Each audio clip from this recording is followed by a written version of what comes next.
I had met him recently on the sidelines of Nuclear Energy Summit in March 2024, held in Brussels, as well as on the occasion of OIC Summit, which took place in May 2024 in Banjul, Gambia. And recently we met informally in Tehran, when we went for condolence of the sad, news of former President of Iran, Dr. Raisi.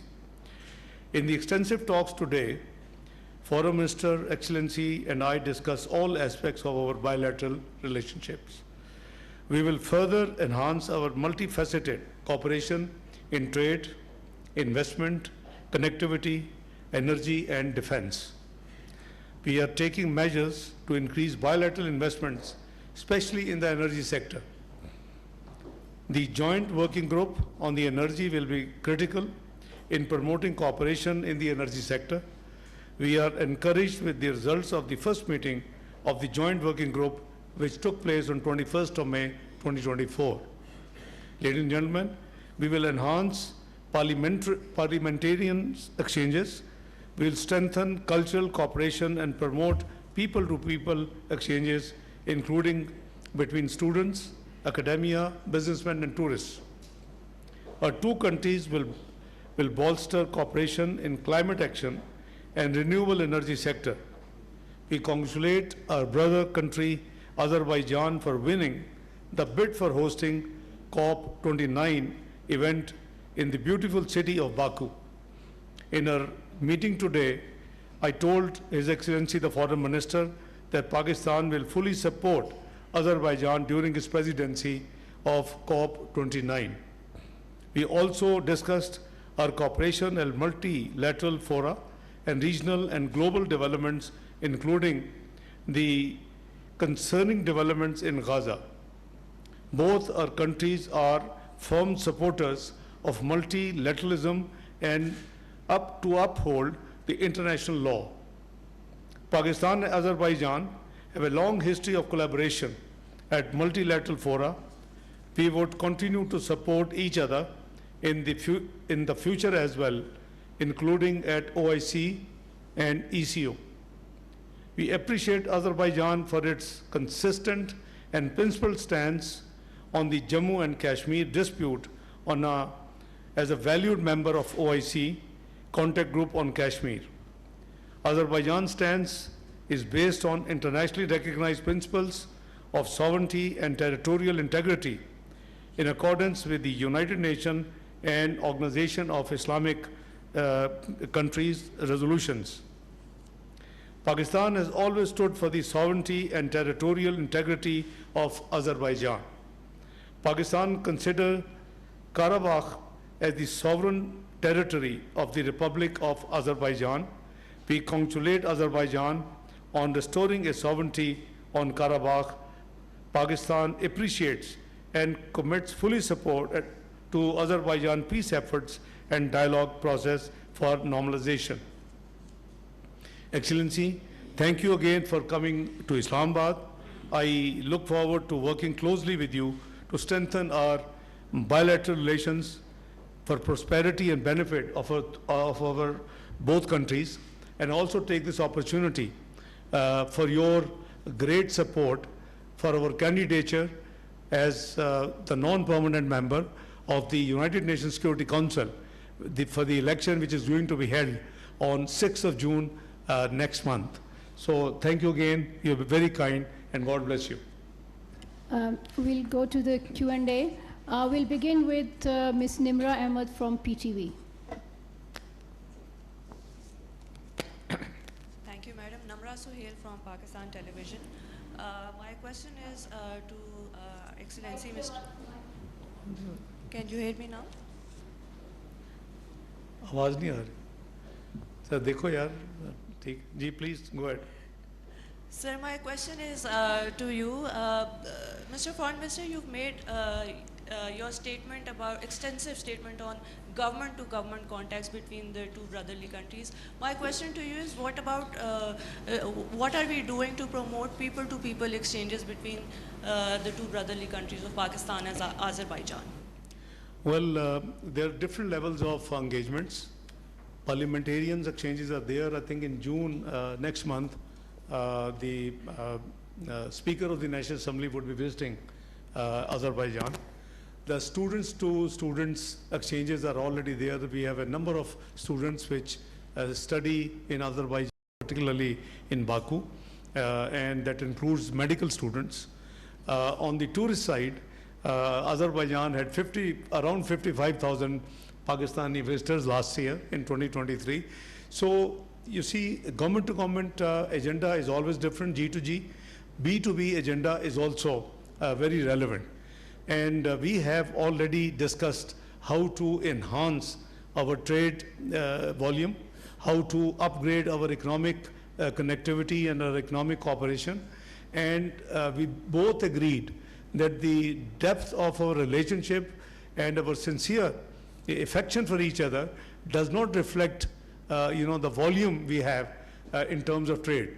So I remember when about a decade ago, when I went to Baku to hold the joint ministerial meeting, the Intergovernmental Commission, what we call, and representing Pakistan, I had the privilege and prerogative of calling on His Excellency the President of Azerbaijan. And I had requested and flagged that there is a great scope of rice exports from Pakistan to Azerbaijan. And I was thrilled when I got the news that His Excellency the President waived the duty, import duty in Azerbaijan of Pakistani rice. Now it is up to our own people, the private sector, the business community, the Rice Export Association of Pakistan, to take initiative, avail this great economic benefit. So you see, there is a long agenda we have. We are going to work together, and I have requested my brother, although I am in foreign affairs, but we both have to handhold the business community and increase the volume of business. So we are on it, both of us. Abdullah Moment, Dawn News. My question is from Foreign Minister Azerbaijan. Excellency, developing countries have great hopes from COP29, which will be held in Baku, Azerbaijan. At COP27 and 28, important achievements were made in setting up in loss and damage fund, which is a major demand of the developing countries. So what can developing countries expect from COP29? Thank you. Thank you for your question. You are absolutely right. The hosting and COP29 presidency is a great responsibility and at the same time, of course, a challenge for Azerbaijan. Relating to your question, Azerbaijan is also a part of the developing world. We very well understand, of course, the challenges of developing world. We were the very strong advocates of a global South interest during 4 years of our chairmanship in non-aligned movement. But at the same time, we also should take into account that the COP presidency has, some specific. Your role as a COP president is to navigate among 198 parties, because in order to get the successful outcome documents, you have to get a consensus among all parties. Some of them are part of the developing world, some of them are part of the developed world. And in order to keep this role in a right way, you have to be inclusive, you have to be neutral and transparent. At the same time, we believe that the Azerbaijani co-presidency, this is a great, let's say, news and opportunities for the developing countries, because, as I said, we very well understand the challenges of developing countries, and of course, all of them has their own challenges. We are very well aware about the challenges of Pakistan. I mean, from a climate change point of view, we remember the recent devastating flood in Pakistan, and from this perspective, of course, Azerbaijan will do its best. So there is the outcome documents provide let's say, necessary resources. I mean both financial resources in order to tackle these challenges for the developing countries, including Pakistan, in order to help to, let's say, to promote adaptation needs of these countries, early warning systems create, and other means of, support, meaning both technical and training capacities in the relevant, let's say, areas. And at the same time, of course, we are hopeful that Pakistan will also help us in terms of, during the negotiation processes, so that the Baku COP will be the really true, the really success story. I just add few words to what my Excellency brother said. I have flagged to my brother and to his delegation, the situation of Pakistan vis-a-vis climate change. Our emissions are less than 1%, and we are one of the most 7 vulnerable countries on the globe vis-a-vis climate change. I have also flagged to my dear brother that the flash floods 2022 caused $34 billion worth of losses to Pakistan, unfortunately. This was worked out not by Pakistan alone, but UNDP, Asian Development Bank, EU, World Bank, etc. So you see the deal with this, this menace, I would call, the climate change issues, you need climate finance. And we both agreed that we should work very hard. As Azerbaijan has the chair and presidency, we should try to mobilize the resources.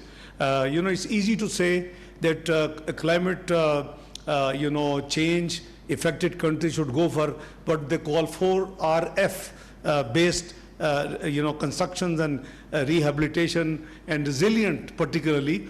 But it needs money, it needs finances, huge finances. Pakistan has afforded, but despite a very meaningful, but I would say relatively small, commitment from global community in Geneva post-floods. We are still, looking after and taking care of all those, post-climate works and reconstruction, rehabilitation work. So, what we need is that on climate change, a subject, we should all get together, particularly the developing countries, and make sure that a very, robust fund is available. The multilateral development institutions are there in case of, God forbid, this calamity. I'm not talking only Pakistan. Anybody who suffers because of the climate change, I think it is a fair expectation from the developing countries and suffering country particularly to have all other countries, particularly those who contribute more in this emission business, to contribute financially so that to take care of the problem, financial problem at least, as a consequence of the climate change. Please, thank you. Mr. Khalid Mahmood, Express News. My question to Dar Sahab. Dar Sahab, the situation in Gaza is deteriorating daily basis. What can be done to end this war? Do you discuss this issue in the meeting? We have discussed this issue in detail, not only in today's meeting, but I think we both echoed the same feeling, the same concerns just last month in Banjul in the OIC 15 summit. You see, the situation is obviously very concerning. Not only for Pakistan and Azerbaijan, but it is a great concern to all entire Muslim Ummah. Look at what has happened now to Rafah. So where is the international law? Where is the UN resolutions? Where is the International Court of Justice judgment, which said that it's almost genocide? They use the word in the judgment. So you see, this is most unfortunate that one country is caring two hoots about the international law. the United Nations Security Council resolution, the OSCE resolutions, and it's just moving on the way. So we have discussed, we have shared our concern, and we are actually doing whatever do the diplomatic work on this subject. Both of us, brother, you'd like to add something? Yes. Yes, please, if you want to add something. Thank you. Yes, this issue was, of course, among one of the most important issues in our discussions. And of course, situation in Gaza is a source of great concern for all of us. And of course, we वज़ीर ख़ारजा इसहाक़ डार और Azerbaijan के वज़ीर ख़ारजा इस वक्त मुश्तरका press conference कर रहे थे, जो आपने मुलाहिज़ा की। आम खबर से आपको आगाह करें कि सुप्रीम कोर्ट में नैब तरमीम केस की बराह रास्त नशरियात दिखाने की दरख्वास्त मुस्तरद। 5 रुकनी बेंच ने 4-1 से दरख्वास्त मुस्तरद की है। सुप्रीम कोर्ट का नैब तरमीम केस लाइव ना दिखाने का फैसला सामने आया है। इसी पर मजीद बात करेंगे डॉन न्यूज़ के नुमाइंदे अब्दुल्ला मोहम्मद से। जी अब्दुल्ला, बताइएगा। जी बिल्कुल, सुप्रीम कोर्ट ने नए तरामीम पर आज समाअत की और समाअत के बाद जो है वक्फा किया गया, क्योंकि वक्फे में जजों की मशावरत का सिलसिला जारी था, जिसमें ये फैसला करना था कि क्या इस केस की समाअत जो है वो बराह रास्त दिखाई जाए या नहीं। तो अब जो समाअत है जजेस है वापस आ गए और उन्होंने मुख्तसर फैसला जो है वो सुना दिया। उस फैसले के मुताबिक जस्टिस अतर मिनल्लाह की मुखालफत के अलावा बाकी 4 जजेस ने समाअत लाइव न दिखाने का फैसला सुना दिया। ये फैसला 4-1 के तनासुब से आया है, जिसमें जस्टिस अतर मिनल्लाह ने हिमायत की कि इस केस को बराह रास्त नशर किया जाए, जबकि 4 जजेस ने इससे इख्तिलाफ किया। चीफ जस्टिस ने कहा कि ताखीर के लिए माजरत चाहते हैं, हम कोई भी फैसला जल्दबाजी में नहीं करना चाहते थे। जस्टिस अतर मिनल्लाह ने अक्सरियती फैसले से इख्तिलाफ किया। चीफ जस्टिस ने रिमार्क दिया कि हमने मुशावरत के बाद फैसला किया कि समाअत बराह रास्त नहीं दिखाई जाएगी, हम ताखीर के लिए माजरत खा है। तो ये जो सुप्रीम कोर्ट का फैसला है, ये चमगुइयाँ हो रही थी कि आज शायद, क्योंकि पाकिस्तान तहरीक इंसाफ ने उसको चैलेंज भी किया था कि समाअत जो है वो बराह रास्त दिखाई जाए, लेकिन आज जैसी समाअत शुरू हुई तो उसके बाद जजेस जो है वो मशावरत के लिए अपने अपने चैम्बर्स में चले गए और उसके बाद ये फैसला जो है 4-1 के तनासुब से आया है, जिसमें 4 जजेस ने इस समाअत को बराह रास्त न दिखाने की हिमायत की है, जबकि जस्टिस अतर मिनल्लाह ने उस फैसले से इख्तिलाफ किया है और उस फैसले के मुताबिक जो नए तरामीम केस है उसको बराह रास्त नशर किया जाए। जी बहुत शुक्रिया अब्दुल्ला मोहम्मद, हमें अपडेट कर रहे थे। सुप्रीम कोर्ट में नैब तरमीम केस की बराह रास्त नशरियात दिखाने की दरख्वास्त मुस्तरद कर दी गई है। वहीं दूसरी जानिब आपको लिए चलेंगे, पीटीआई रहनुमा सेनेटर शिबली फराज इस वक्त सुप्रीम कोर्ट के बाहर मीडिया से बातचीत कर रहे हैं। नस्लों को कंप्रोमाइज़ करने के मुतरादिफ होगा।